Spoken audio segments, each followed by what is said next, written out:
Hello friends, आप सभी का स्वागत है आज के इस वीडियो क्लास में। और आज की इस वीडियो क्लास में हम लोग पढ़ने वाले हैं भारतीय संविधान सभा के बारे में। ये हमारा लुसेंट समान ज्ञान का वीडियो सीरीज चल रहा है, जिसके अंतर्गत हम पॉलिटी को कर रहे हैं। और पॉलिटी में आज हमें पढ़ना है भारतीय संविधान सभा के बारे में। ये वो सभा थी जो भारत के संविधान को निर्मित किया। ठीक है, तो चलिए आज की इस वीडियो में हमें इसी के बारे में जानना है।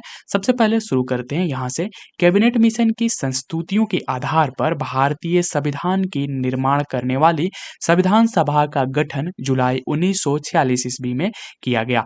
तो जो संविधान सभा का गठन किया गया था वह कब किया गया था? 1946 ईस्वी में। जुलाई 1946 ईस्वी में उस संविधान सभा का गठन किया गया था जो भारतीय संविधान के निर्माण करने वाली सभा थी। ठीक है, और इसका जो आधार था वह कैबिनेट मिशन इसका आधार था। ठीक है, यहाँ पर कैबिनेट मिशन के सदस्यों के बारे में बताया गया है। देखिए, कैबिनेट मिशन के सदस्य थे sir Stafford Cripps, lord Pethick Lawrence एवं ए बी अलेक्जेंडर। ये तीन लोग जो थे वह कैबिनेट मिशन के सदस्य थे। स्टोफेड क्रिप्स, लॉर्ड पैथिक लॉरेंस एवं ए बी अलेक्जेंडर। इसमें जो कैबिनेट मिशन के अध्यक्षता कर रहे थे वह पैथिक लॉरेंस के द्वारा किया जा रहा था। Lord Pethick Lawrence cabinet mission के अध्यक्ष थे। कैबिनेट मिशन के बारे में और बात करें तो ये जो था 24 मार्च 1946 ईस्वी को, ठीक है, 24 मार्च 1946 ईस्वी को भारत आया था। ठीक है, 24 मार्च 1946 ईस्वी को कैबिनेट मिशन भारत आया था और इस मिशन के अध्यक्षता लॉर्ड पैथिक लॉरेंस के द्वारा किया जा रहा था। इस मिशन का मकसद था ब्रिटिश सरकार की शक्तियों को भारत सरकार को सौंपना। तो ये इसकी शक्ति थी, कैबिनेट मतलब मकसद था कैबिनेट मिशन को भारत आने का। चलिए आगे बढ़ते हैं। यहाँ पर भारत के लिए संविधान सभा, यहाँ पर नोट डालकर लिखा हुआ है कि भारत के लिए संविधान सभा की रचना हेतु संविधान सभा का प्रथम विचार सर्वप्रथम स्वराज पार्टी ने 1924 ईस्वी में प्रस्तुत की। तो यहाँ पर सबसे पहले, ठीक है, सबसे पहली बार जो संविधान सभा का विचार प्रकट किया गया था, लाया गया था, वह स्वराज पार्टी के द्वारा 1924 में लाया गया था। और यहाँ पर आपको ऊपर में ये जो तीन नाम है, इन तीनों नाम को याद में रखना है कि कैबिनेट मिशन के जो सदस्य थे sir Stafford Cripps, lord Pethick Lawrence और ए बी अलेक्जेंडर। साथ ही साथ ये चीज भी आपको, ये डेट भी याद रखना होगा, जुलाई 1946 को, क्योंकि इसी दिन यहाँ पर जो संविधान सभा है उसका गठन किया गया था। ठीक है, और ये बात तो आपको ध्यान में होगा ही, यह कैबिनेट मिशन के संस्तुतियों यानी कैबिनेट मिशन के आधार पर किया गया था। चलिए नेक्स्ट यहाँ पर हमें देखना है कि संविधान सभा के सदस्यों की कुल संख्या 389 निश्चित की गई और निश्चित की गई थी, जिसमें से 292 ब्रिटिश प्रांतों के प्रतिनिधि और 4 चीफ कमिश्नर क्षेत्रों के प्रतिनिधि एवं 93 देशी रियासतों के प्रतिनिधि थे। देखिए, जब संविधान सभा गठित किया गया तो इसमें बात हुआ कि कितने सदस्य होंगे। तो निश्चित किया गया कि 389 कुल सदस्य कितने होंगे? 389 होंगे। ठीक है, अब इन 389 सदस्यों को 3 भागों में बांटा गया। पहला जो भाग है वो था ब्रिटिश प्रांतों का, जो कि 229 यहाँ से 292 सदस्यों को क्या किया गया? चुना गया। 292 सीट यहाँ पर निर्धारित किया गया कि ब्रिटिश प्रांत से 292 लोग आएंगे और 93 लोग जो होंगे वह देशी रियासतों से होंगे, तथा जो 4 लोग होंगे वह चीफ कमिश्नर के क्षेत्र से आएंगे। तो ये 300 जो 89 सीट संख्या निश्चित किया गया था सदस्यों का, वह इन 3 क्षेत्रों में बांट दिया गया कि इतने इतने लोग यहाँ पर आएंगे। ठीक है, चलिए आगे बढ़ते हैं। यहाँ पर है कि मिशन योजना के अनुसार जुलाई 1946 में संविधान सभा का चुनाव हुआ। तो संविधान सभा का चुनाव कब होता है? जुलाई 1946 ईस्वी में। ठीक है, कुल 389 सदस्यों में से प्रांतों के लिए निर्धारित 296 सदस्यों के लिए चुनाव हुआ। अब आप यहाँ पर कहिएगा कि 292 से 96 कैसे हो गया? तो भाई साहब, यहाँ 292 ही था और जो 4 कमिश्नर प्रांत के क्षेत्र थे इनको जोड़ दिया गया। अब ये कितने हो गए? 296 हो गए। ठीक है, तो यहाँ पर जो प्रांत थे उनकी कितने संख्या हो गई? 296 हो गई। इन 296 सदस्यों के लिए चुनाव हुए और जिन्हें विभिन्न प्रांतों की विधानसभाओं द्वारा चुना गया। और इसमें इसमें कांग्रेस को 208 है, मुस्लिम लीग को 73 और अन्य दलों को यहाँ पर 15, ठीक है, 15 अन्य दलों के तथा स्वतंत्र उम्मीदवार निर्वाचित हुए।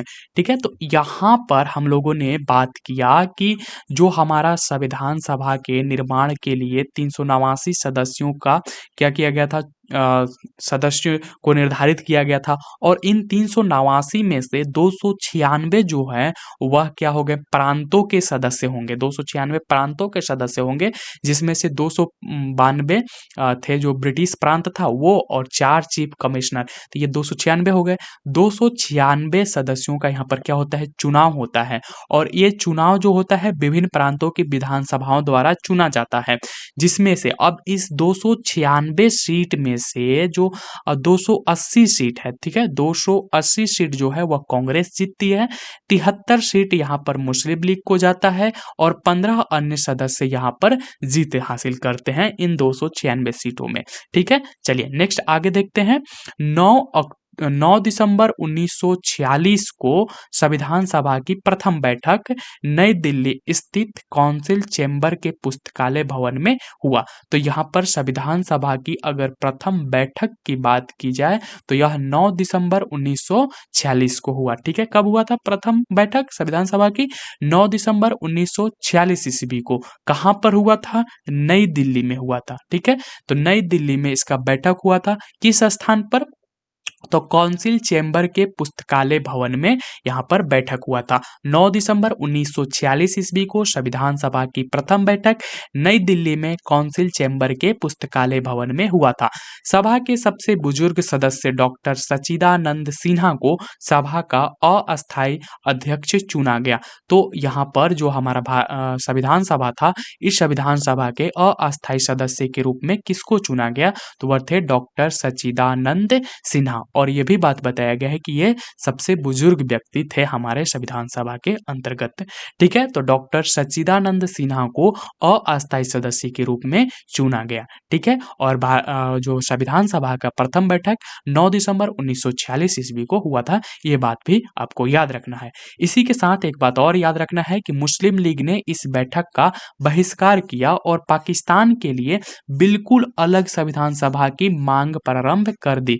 तो अब यहाँ पर जो मुस्लिम लीग था ये क्या करता है कि यहाँ पर इस बैठक को, यानी कि जो 9 दिसंबर 1946 ईस्वी को जो संविधान सभा का बैठक होता है, इस बैठक को यहाँ पर मुस्लिम लीग क्या बोल देता है कि हम इसे नहीं मानेंगे और हमें पाकिस्तान के लिए बिल्कुल अलग, यानी कि भारत से अलग हमें एक खुद का संविधान सभा चाहिए।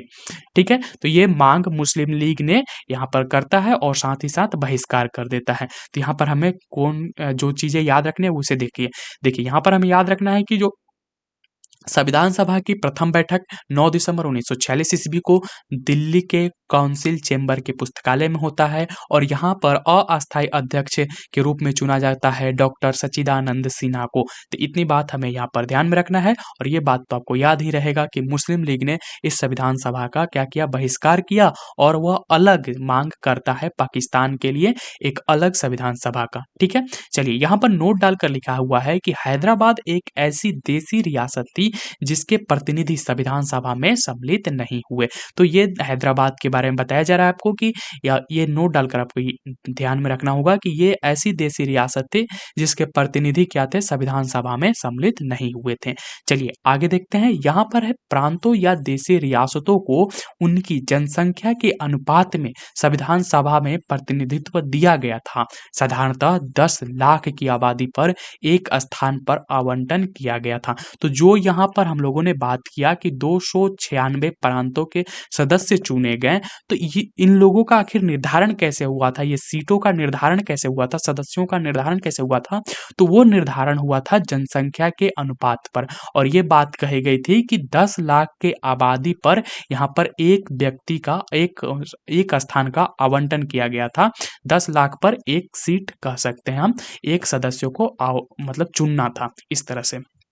तो ये जो था ये जनसंख्या के आधार पर हो रहा था। चलिए नेक्स्ट आगे देखते हैं। यहाँ पर है कि प्रांतों का प्रतिनिधित्व मुख्यतः 3 प्रमुख समुदायों की जनसंख्या के आधार पर विभाजित किया गया। अब जो प्रांतों के प्रतिनिधित्व था इनको क्या किया गया, 3 प्रमुख सदस्यों के जनसंख्या के आधार पर क्या कर दिया गया, विभाजित कर दिया गया। और ये जो समुदाय था इसमें था मुस्लिम, सिख और साधारण। ये 3 क्षेत्रों में मतलब 3 समुदायों में बाँट दिया गया और उनको आगे का चुनाव प्रक्रिया हुआ। देखिए अब यहाँ पर जो मेन ज़रूरी चीज़ है जो उसके जिसको आपको याद रखना ही होगा ये चीज़ें, क्योंकि ये बहुत बार पूछा भी जाता है एग्ज़ाम में और ये महत्वपूर्ण है। संविधान सभा की प्रमुख समितियाँ एवं उनके अध्यक्ष, ठीक है? जैसे देखिए संचालन समिति, ठीक है? पहला है संचालन समिति, ये कौन था? डॉक्टर राजेंद्र प्रसाद। संचालन समिति ये क्या कार्य करेगी? ये कार्य करेगी कि संविधान सभा जो हमारा बन रहा है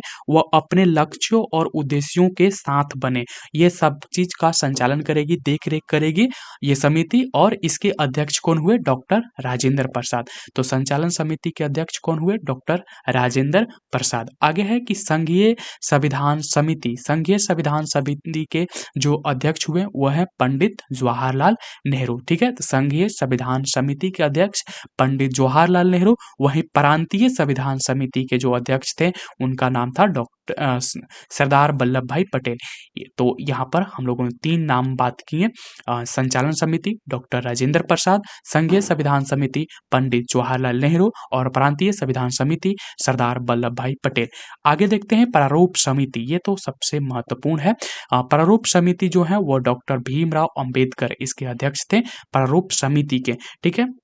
प्रारूप समिति का जो कार्य था वो ये देखना था कि जो संविधान की भाषा किस तरह से है, उस भाषा की शैली क्या है, साथ ही साथ इस संविधान का संरचना कैसा होगा, ये सारे काम प्रारूप समिति के था। और प्रारूप समिति के अध्यक्ष थे डॉक्टर भीमराव अंबेडकर, ठीक है? आगे देखते हैं संघ शक्ति समिति, ठीक है? यहाँ पर एक बात हम बताते चलते हैं कि 29 अगस्त 1947 को प्रारूप समिति का गठन होता है।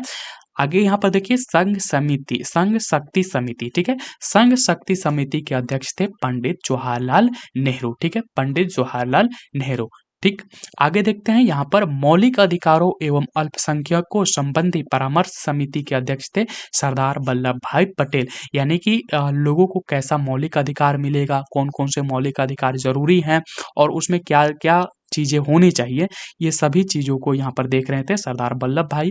और सरदार वल्लभ भाई की समिति और उस समिति के अध्यक्ष थे यहाँ पर सरदार वल्लभ भाई, ठीक है? आगे यहाँ पर है कि अल्प अधिकार एवं अल्पसंख्यकों के संबंधी परामर्श समिति के ये अध्यक्ष बने थे सरदार वल्लभ भाई पटेल। आगे है राष्ट्रध्वज संबंधी तदर्थ समिति, यानी कि जो हमारा राष्ट्रीय झंडा है उससे संबंधित जो बातें थी उन पर विचार विमर्श करने के लिए यहाँ पर एक समिति बनाई गई थी और उस समिति के सदस्य थे मतलब अध्यक्ष थे डॉक्टर राजेंद्र प्रसाद। तो ये 7 समितियां जो थी प्रमुख समितियां, इनके अध्यक्ष आपको ध्यान में रखना होगा। एक बार फिर से देख लीजिए, जैसे कि संचालन समिति डॉक्टर राजेंद्र प्रसाद, संघीय संविधान समिति पंडित जवाहरलाल नेहरू इसके अध्यक्ष थे, प्रांतीय संविधान समिति के अध्यक्ष सरदार वल्लभ भाई पटेल, प्रारूप समिति के अध्यक्ष डॉक्टर भीमराव अंबेडकर, संघ समिति के अध्यक्ष पंडित जवाहरलाल नेहरू और मौलिक अधिकार एवं अल्पसंख्यकों संबंधी परामर्श समिति के अध्यक्ष सरदार वल्लभ भाई पटेल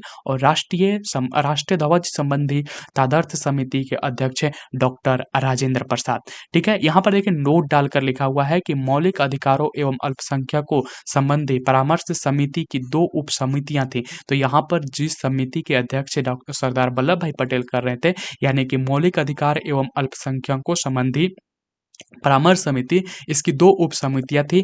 एक समिति जो थी वह मौलिक अधिकार उप समिति थी और दूसरा था अल्पसंख्यक उप समिति। तो जो मौलिक अधिकार उप समिति थी वह जेबी कृपलानी के द्वारा उसकी अध्यक्षता किया जा रहा था और अल्पसंख्यक उप समिति का जो यहाँ पर अध्यक्षता किया जा रहा था वह HC मुखर्जी के द्वारा किया जा रहा था, ठीक है? इतना बात हमें आज अभी यहाँ पर ध्यान में रखना है। चलिए आगे यहाँ पर बढ़ते हैं। संविधान सभा में 21 प्रांतों के 296 प्रतिनिधियों का विभाजन सांप्रदायिक आधार पर किया गया और 213 सामान्य 79 मुसलमान और 4 सिख हैं। तो हम लोगों ने बात किया था कि यहाँ पर 296 सीट होंगे और उनको जो था वह जो प्रांत थी उनको क्या किया गया था, समुदाय के आधार पर विभाजित किया गया था।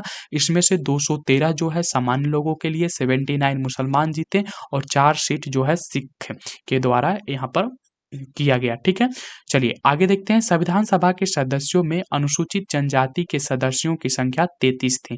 तो ये चीज आपको यहाँ पर ध्यान रखना होगा कि संविधान सभा के संविधान सभा में अनुसूचित जनजातियों की सदस्यों की संख्या कितनी थी, 33 थी। और एक बात और यहाँ पर आपको ध्यान रखना होगा, यह भी महत्वपूर्ण है, संविधान सभा में महिला सदस्यों की संख्या कितनी थी, तो यहाँ पर महिला सदस्यों की संख्या 15 थी। अब इन 15 महिला सदस्यों का नाम यहाँ पर आप देख लीजिए क्योंकि यहीं पर दिया हुआ है।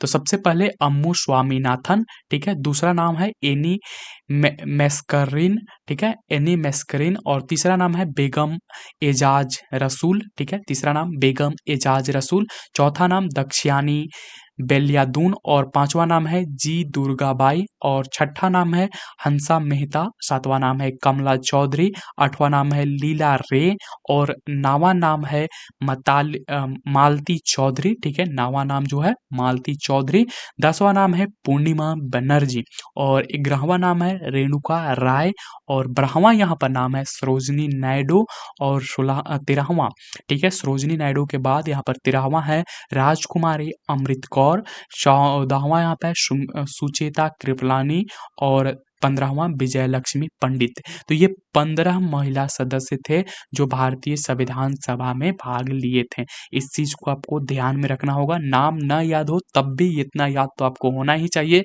कि संविधान सभा में महिला सदस्यों की संख्या कितनी थी, 15 थी। ठीक है, चलिए आगे बढ़ते हैं। 11 दिसंबर 1946 को डॉक्टर राजेंद्र प्रसाद संविधान सभा के अस्थायी अध्यक्ष निर्वाचित हुए। ठीक है, तो अस्थायी अध्यक्ष के रूप में कौन चुना गया, 11 दिसंबर 1946 ईस्वी को डॉक्टर राजेंद्र प्रसाद। ठीक है, अस्थायी अध्यक्ष के रूप में कौन चुना गया, डॉक्टर राजेंद्र प्रसाद। और हम लोगों ने बात किया था कि यहाँ पर जो अस्थायी सदस्य के रूप में चुना गया था वह डॉक्टर सच्चिदानंद सिन्हा को चुना गया था। तो ये बात को भी आपको याद रखना है कि अस्थायी सदस्य के रूप में डॉक्टर सच्चिदानंद सिन्हा को चुना गया था, जबकि अस्थायी सदस्यों के रूप में यहाँ पर है कि अस्थायी, ठीक है, अस्थायी अध्यक्ष के रूप में यहाँ पर जो चुना गया वह डॉक्टर राजेंद्र प्रसाद को चुना गया। ठीक है, ये बात आपको याद रखना होगा। और डॉक्टर राजेंद्र प्रसाद को कब चुना गया, 11 दिसंबर 1946 ईस्वी को। आगे बढ़ते हैं। संविधान सभा की कार्यवाही 13 दिसंबर 1946 को जवाहरलाल नेहरू द्वारा पेश किए गए उद्देश्य प्रस्ताव के साथ प्रारंभ हुआ। ठीक है, तो यहाँ पर 13 दिसंबर 1946 ईस्वी को जवाहरलाल नेहरू के द्वारा एक उद्देश्य प्रस्ताव दिया जाता है और उस प्रस्ताव के साथ ही यहाँ पर क्या होता है, संविधान सभा की कार्रवाई शुरू हो जाती है। ठीक है, देखिए यहाँ पर है कि 13 दिसंबर 1946, ये डेट आपको याद रखना होगा। 13 दिसंबर 1946 को क्या हुआ था, उद्देश्य प्रस्ताव पारित किया, और मतलब उद्देश्य प्रस्ताव को यहाँ पर दिया गया था जवाहरलाल नेहरू के द्वारा। अब ये उद्देश्य प्रस्ताव क्या होता है, तो उद्देश्य प्रस्ताव में कुछ नहीं, ये था कि आखिर हमारा संविधान कैसा होगा, बनने के बाद वो कैसा दिखेगा और हमें किन किन बातों को ध्यान में रखते हुए अपने संविधान को बनाना है, ये सब चीजें उस उद्देश्य प्रस्ताव में कहा गया था। और उद्देश्य प्रस्ताव 13 दिसंबर 1946 ईस्वी को जवाहरलाल नेहरू के द्वारा पेश किया गया था। और इस प्रस्ताव पर जो हुआ, इस प्रस्ताव को 22 जनवरी 1947 को, ठीक है, 22 जनवरी 1947 को उद्देश्य प्रस्ताव को स्वीकृति के बाद संविधान सभा ने संविधान निर्माण हेतु अनेक समितियां नियुक्त की। तो यहाँ पर इसको 22 जनवरी 1947 को उद्देश्य प्रस्ताव को क्या कर लिया गया, स्वीकृत कर लिया गया। और इस उद्देश्य प्रस्ताव के स्वीकृत होने के बाद संविधान सभा ने बहुत सारे समितियों का निर्माण की। इसमें से प्रमुख थी वार्ता समिति, संघ संविधान समिति, प्रांतीय संविधान समिति, संघ शक्ति समिति और प्रारूप समिति। ये प्रमुख समितियां थी जो जिसको संविधान सभा ने क्या की थी, निर्मित की थी। ठीक है, चलिए यहाँ पर देखिए एक बात और लिखा हुआ है कि अब हम आगे बढ़ते हैं। नेक्स्ट यहाँ पर देखिए बी.एन. राव द्वारा तैयार किए गए संविधान के प्रारूप पर विचार विमर्श करने के लिए संविधान सभा द्वारा 29 अगस्त 1947 ईस्वी को एक संकल्प पारित करके प्रारूप समिति का गठन किया गया तथा इसके अध्यक्ष के रूप में डॉक्टर भीमराव अंबेडकर को चुना गया। तो यहाँ पर हमें याद रखना है कि बी.एन. राव वो व्यक्ति थे जो कि कई सारे संविधानों का अध्ययन किया और उन्होंने भारतीय संविधान के लिए एक प्रारूप तैयार किया और इसी प्रारूप पर, ठीक है, इसी प्रारूप पर जो बी.एन. राव के द्वारा किया गया था, उस प्रारूप पर विचार विमर्श करने के लिए, उसमें संशोधन और उसको विस्तार देने के लिए यहाँ पर 29 अगस्त 1947 ईस्वी को एक समिति का गठन किया जाता है और यही समिति थी प्रारूप समिति और इस प्रारूप समिति के अध्यक्ष थे डॉक्टर भीमराव अंबेडकर। ठीक है, तो इस बात को आपको याद रखना होगा। ठीक है, अब देखिए इस जो प्रारूप समिति था, प्रारूप समिति के सदस्यों की संख्या कितनी थी? सदस्यों की संख्या 7 थी जो इस प्रकार है। ठीक है, तो 7 इसके सदस्य थे, उनके नाम यहाँ पर दिए हुए हैं। देखिए पहला तो यहाँ पर डॉक्टर भीमराव अंबेडकर हैं, इनका नाम आपको याद ही रखना पड़ेगा कि प्रारूप समिति के अध्यक्ष डॉक्टर भीमराव अंबेडकर थे। प्रारूप समिति का गठन 29 अगस्त 1947 को किया गया था। क्यों किया गया था? क्योंकि बी.एन. राव द्वारा जो तैयार किया गया संविधान के प्रारूप थे, उस पर विचार विमर्श करने के लिए इस समिति को गठित किया गया था और भीमराव अंबेडकर इस समिति के क्या थे? अध्यक्ष थे। दूसरे व्यक्ति के रूप में यानी कि दूसरे सदस्य के रूप में एन गोपाल स्वामी अयंगकर यहाँ पर थे। तीसरे सदस्य के रूप में अलादी कृष्णा स्वामी अय्यर थे और चौथे सदस्य के रूप में कन्हैयालाल मणिकलाल मुंशी थे और ये कुल 7 सदस्य थे जो कि 5वें स्थान पर यानी कि 5वें सदस्य के रूप में सैयद मोहम्मद सादुल्ला थे और छठे सदस्य के रूप में एन माधवराव थे। एन माधवराव जो थे वह बी.एल. मित्र के स्थान पर यहाँ पर आए थे। उसके बाद यहाँ पर 7वें सदस्य के रूप में डी.पी. खेतान थे जो कि 1948 ईस्वी में इनकी मृत्यु के बाद टी.टी. कृष्णमचारी को सदस्य बनाया गया था। ये कुल 7 सदस्यों का समिति था और ये प्रारूप समिति था और इसके अध्यक्ष थे डॉक्टर भीमराव अंबेडकर। ठीक है, इतना बात हमें आपको ध्यान में रखना होगा। चलिए आगे बढ़ते हैं। यहाँ पर नोट डालकर लिखा हुआ है कि संविधान सभा में अंबेडकर का जो पहली बार निर्वाचन हुआ था वह बंगाल से हुआ था तथा देश बंटवारे के बाद उनका जो निर्वाचन हुआ वह बॉम्बे से हुआ। तो पहली बार इनका निर्वाचन बंगाल से होता है, दूसरी बार यानी कि देश बंटवारे के बाद संविधान सभा में इनका निर्वाचन बॉम्बे से होता है।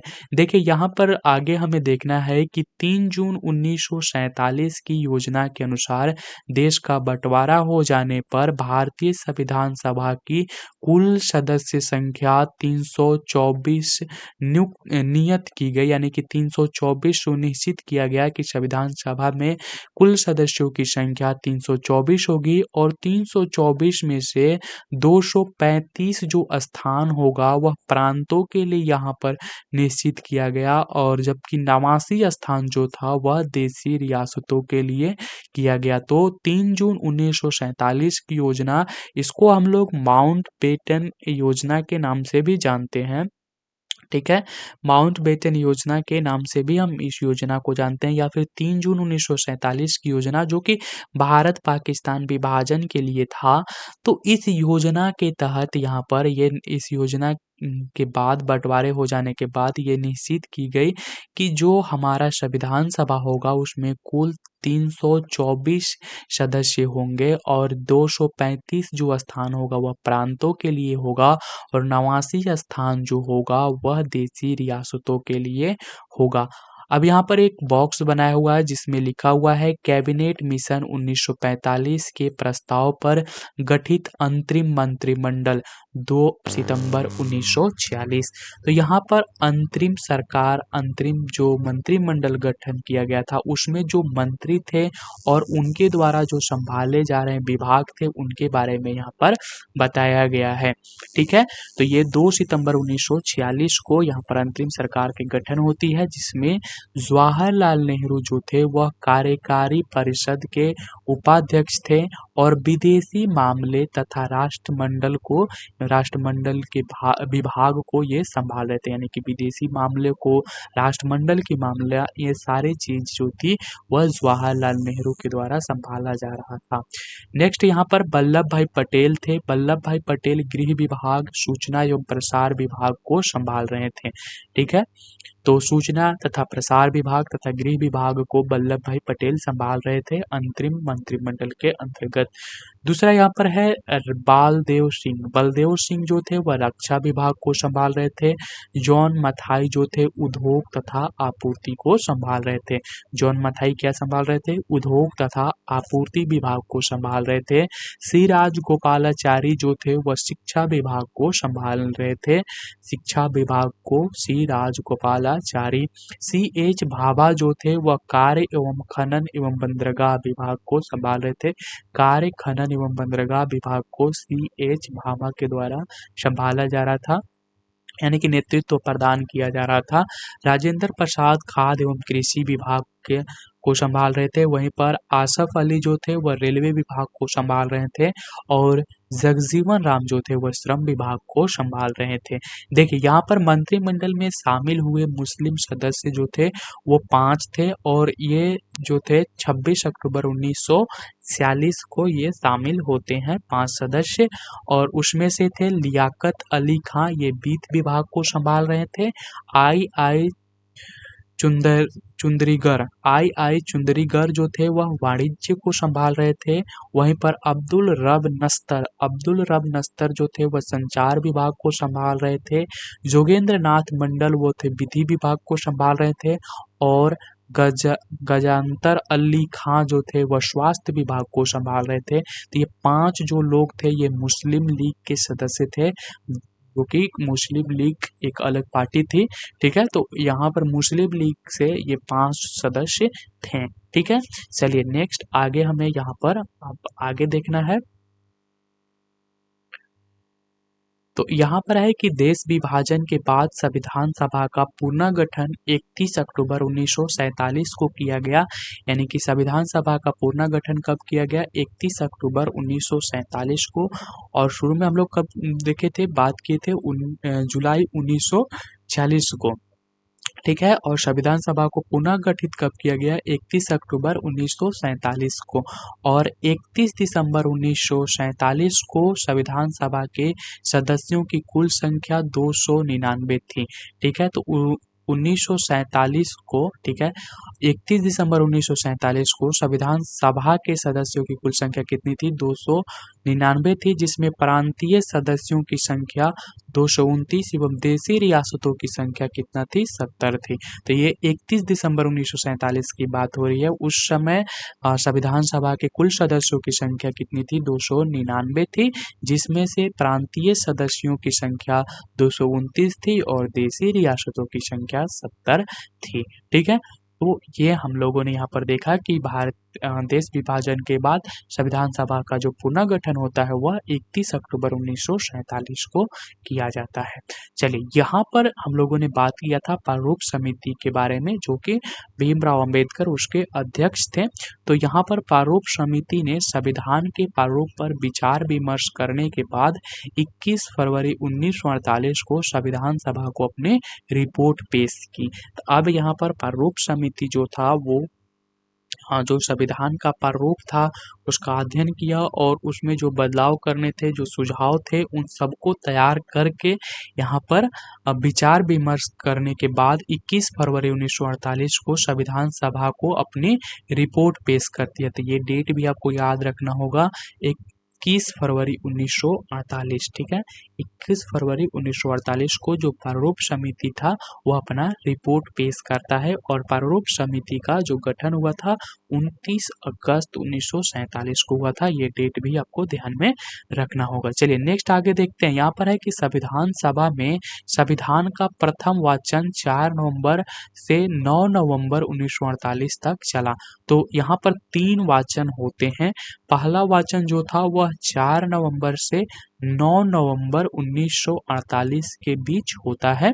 ठीक है, संविधान का जो दूसरा वाचन था वह 15 नवंबर 1948 से प्रारंभ हुआ और 17 अक्टूबर 1949 तक चला। तो ये नवंबर 1948 से शुरू होता है और अक्टूबर 1949 तक ये जो वाचन था, दूसरा वाचन और सबसे लंबा वाचन, ये चलता है।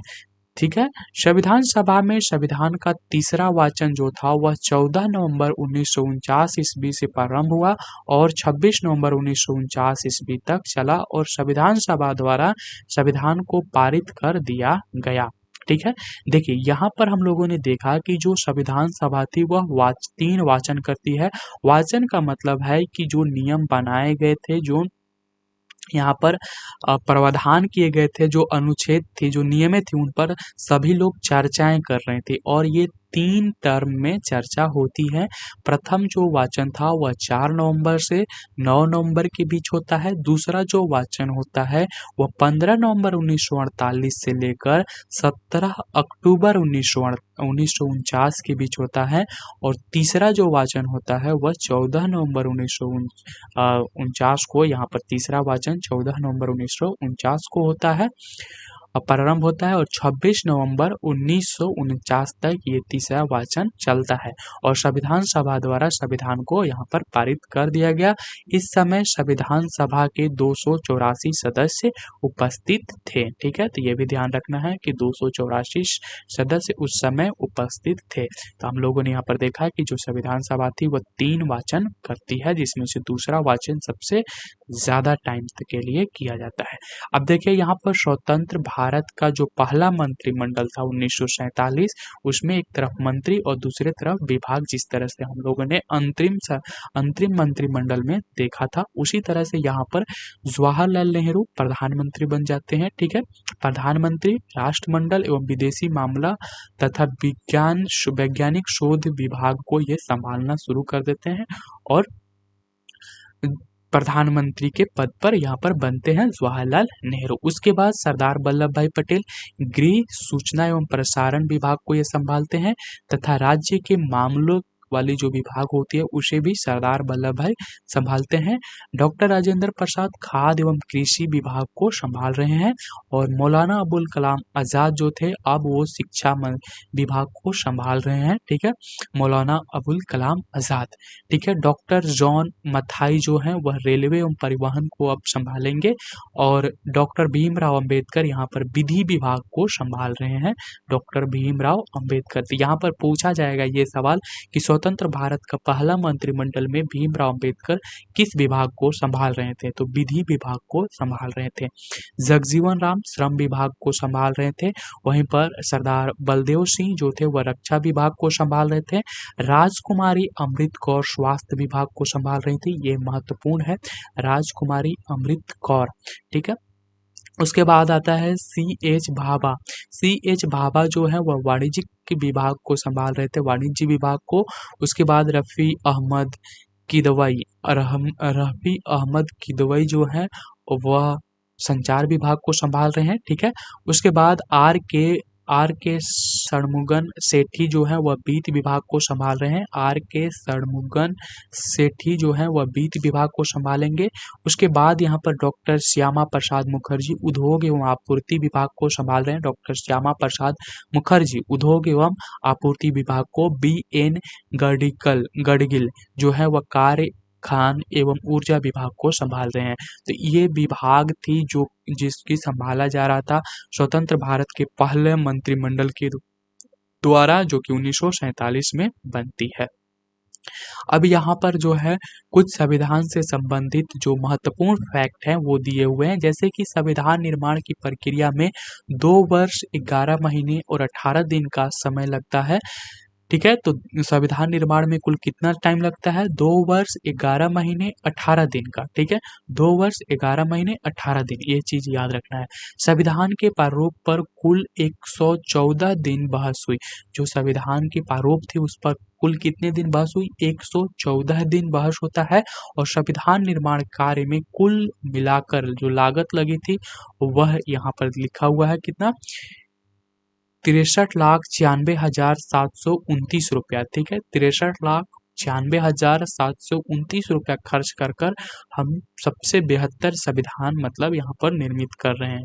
चलिए आगे बढ़ते हैं। यहाँ पर है संविधान को जब 26 नवंबर 1949 को संविधान सभा द्वारा पारित किया गया, तब इसमें कुल 22 भाग 395 अनुच्छेद, ठीक है, 22 भाग 395 अनुच्छेद और 8 अनुसूचियां थीं, ठीक है।